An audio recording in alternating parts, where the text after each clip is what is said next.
Selamat siang semuanya. Kami dari kelompok 5 akan mempresentasikan hasil diskusi kami, yang mana kami di sini membahas tentang masalah, latar belakang dan tujuan penelitian. Terima kasih kepada Ibu Dr. Reni Astuti, Magister Pendidikan, yang telah memberikan kesempatan kepada kami untuk mempresentasikan hasil diskusi kami. Kami di sini beranggotakan 3 orang. Yang pertama Andri Saputra, saya sendiri Eko Saputra, dan Yeni Widiawati.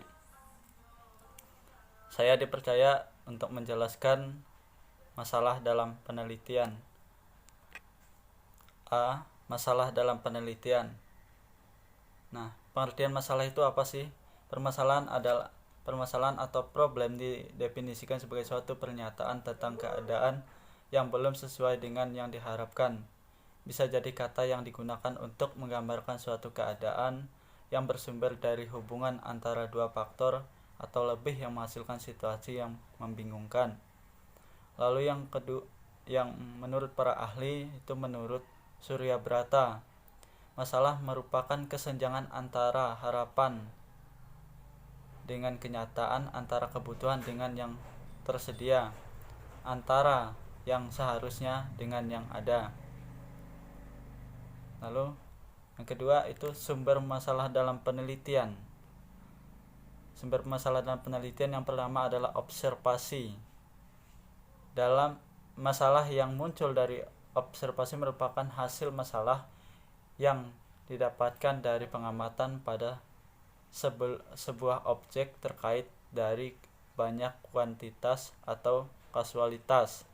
Contohnya, seorang pengamat mengamati guru sudah mengajar sesuai dengan pendekatan saintifik di dalam kelas. Namun ternyata setelah dilakukan pengukuran terhadap keterampilan proses sains peserta didik, ternyata hasilnya berada di bawah rata-rata. Nah, ini kan tidak sesuai. Lalu yang berikutnya adalah dedukasi dari teori. Banyak hasil penelitian akan menghasilkan banyak teori, dan biasanya beberapa teori akan saling menguatkan atau saling melemahkan satu sama lain. Kebenaran dari teori ini tidak hanya benar terhadap rasio, tapi juga hasil harus dibuktikan secara empiris atau pada praktiknya di lapangan. Kepustakaan, sumber untuk menentukan masalah yang perlu diangkat untuk diteliti. Lalu yang berikutnya adalah masalah sosial.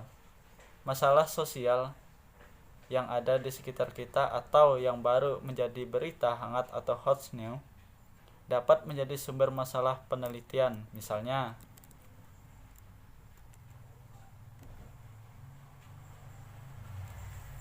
adanya perkelahian antara sekolah menimbulkan berbagai dampak bagi sekolah dan warga sekitar.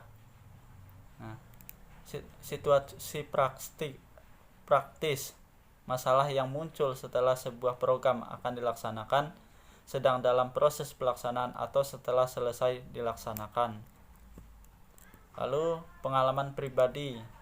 Pengalaman pribadi yang pertama itu adalah pengalaman seseorang atau kelompok, misalkan pengalamannya mengajar di kelas. Yang kedua adalah lapangan tempat kerja, laporan hasil penelitian, sumber-sumber yang berasal dari pengetahuan orang lain gitu. Lalu yang ketiga, jenis-jenis masalah dalam penelitian. Yang pertama adalah permasalahan deskriptif. Dalam penelitian ini, peneliti tidak membuat perbandingan variabel yang satu pada sampel yang lain, hanya mencari hubungan variabel satu dengan variabel yang lain. Contohnya, seberapa tinggi minat baca dan lama belajar rata-rata per hari murid sekolah di Indonesia gitu. Lalu permasalahan komparatif. Permasalahan ini merupakan rumusan masalah penelitian yang membandingkan keberadaan satu variabel atau lebih pada dua atau lebih sampel yang berbeda pada waktu yang berbeda. Contohnya nih, adakah perbedaan prestasi belajar antara murid dari sekolah A dan sekolah B? lalu yang kedua, yang berikutnya adalah permasalahan asosiatif. Penelitian yang bersifat menanyakan hubungan antara dua variabel atau lebih. Terdapat 3 bentuk hubungan, yaitu hubungan simetris adalah suatu hubungan antara dua variabel atau lebih yang kebetulan munculnya bersamaan. Contohnya, adakah hubungan antara warna rambut dengan kemampuan memimpin negara? Nah, itu adalah hubungan simetris. Contohnya. Lalu yang berikutnya adalah hubungan kausal. Hubungan kausal adalah hubungan yang bersifat sebab akibat. Adakah pengaruh pendidikan bagi orang tua terhadap prestasi anak, misalnya. Lalu yang berikutnya hubungan interaktif atau timbal balik. Nah, hubungan interaktif adalah hubungan yang saling mempengaruhi. Hubungan antara makan di pagi hari dengan kecerdasan siswa, misalnya. Lalu yang berikutnya adalah yang keempat adalah kriteria masalah dalam penelitian. Masalah harus mengungkapkan suatu hubungan antara dua variabel atau lebih. Dengan demikian, masalah-masalah itu mengajukan pernyataan-pernyataan seperti apakah A terkait dengan B, misalnya. Apakah motivasi belajar mempengaruhi hasil belajar? Yang kedua adalah masalah harus dinyatakan secara jelas dan tidak ambigu dalam bentuk pertanyaan. Yang berikutnya adalah masalah dan pernyataan masalah harus dirumuskan dengan cara tertentu yang menyiratkan adanya pengujian yang empiris itu. Yang kelima, cara mengidentifikasi permasalahan dalam penelitian. Yang perlu diperhatikan dalam pertama adalah esensial. Masalah yang akan diidentifikasi menduduki urutan paling penting di antara masalah-masalah yang ada. Lalu urgen, masalah yang akan dipecahkan mendesak untuk dicari penyelesaiannya. Lalu yang berikutnya adalah masalah mempunyai manfaat apabila dipecahkan. Saya akan melanjutkan penjelasan dari rekan saya. B. Latar belakang. Latar belakang adalah dasar ataupun titik tolak untuk memberikan pemahaman kepada pembaca atau pendengar mengenai apa yang ingin disampaikan. Isi dari latar belakang. Yang pertama, suatu alasan rasional dan esensial berdasarkan dengan data, fakta, maupun referensi yang ada. Yang kedua, gejala-gejala yang ada di lapangan yang lalu memunculkan permasalahan untuk selanjutnya diteliti lebih lanjut. Yang ketiga, adanya permasalahan yang kompleks dan pelik yang muncul jika dibiarkan begitu saja serta tidak secepatnya dicari solusinya.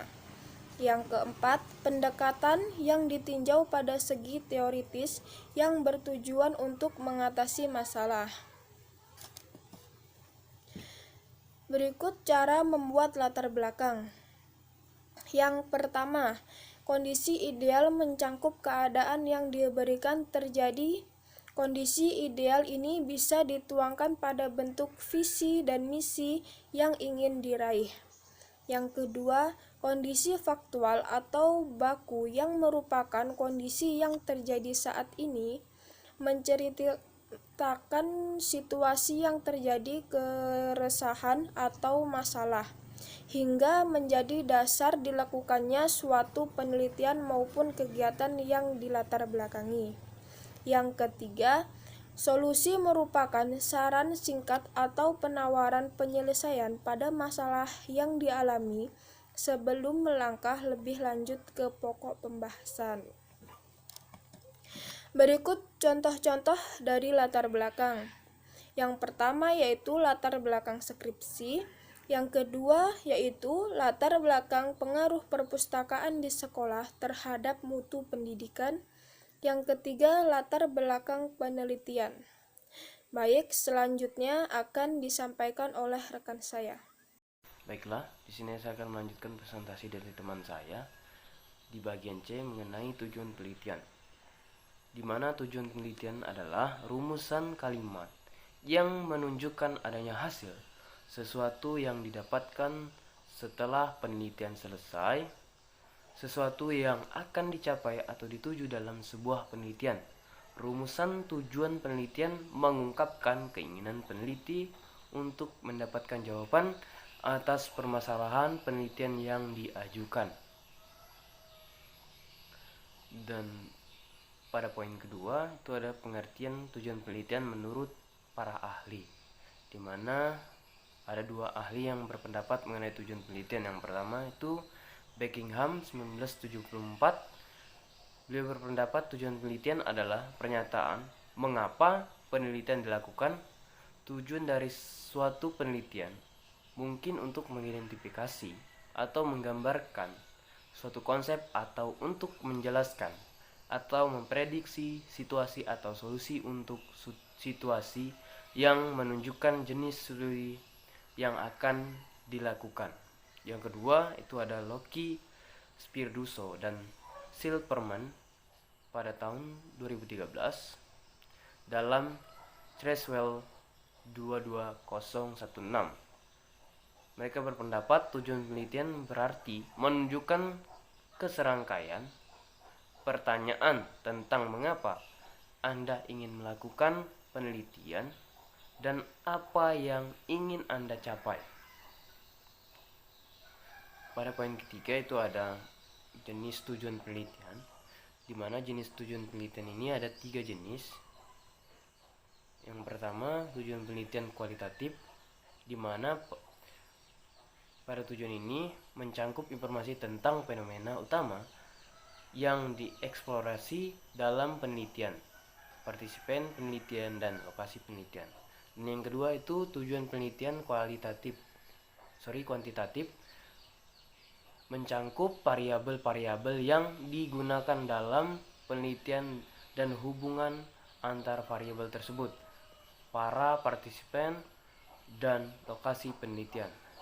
Dan yang ketiga itu ada tujuan penelitian metode campuran, di mana tujuan penelitian kuantitatif berisi tentang tujuan penelitian secara keseluruhan. Informasi yang berkaitan dengan unsur-unsur penelitian kualitatif dan kuantitatif dan alasan atau rasionalisasi dilakukannya pencampuran kedua unsur tersebut untuk mengkaji masalah penelitian. Pada poin keempat itu ada cara menuliskan tujuan penelitian, di mana tadi ada 3 tujuan penelitian. Itu yang pertama menuliskan tujuan penelitian kualitatif, di mana ada 9 poin dalam penulisannya.